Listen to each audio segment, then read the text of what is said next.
Welcome to the unboxing of the Creamy Purple U1 tactile switches from Akko.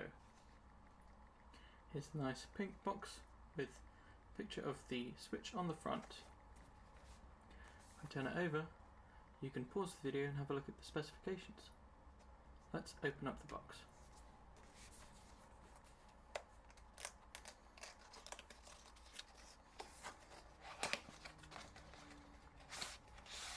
Nice black sleeve with Akko branding in a nice glossy purple.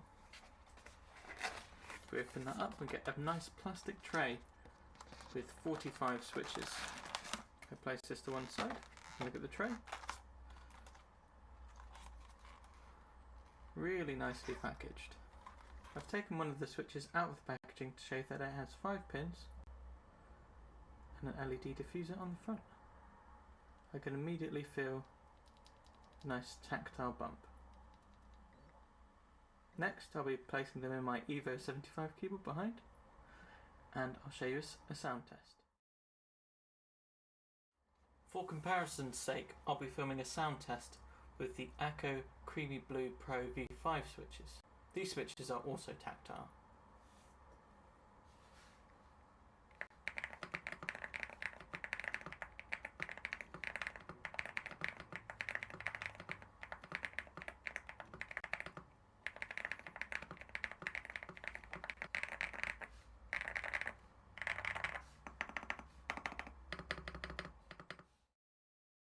So I've taken off all the keycaps and now it's time to change the switches.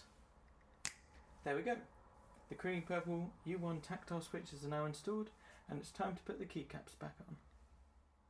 Let's plug the keyboard in and do a sound test.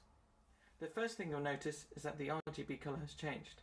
My previous RGB setup was a white-ish blue. You can see this in the lighting here and here.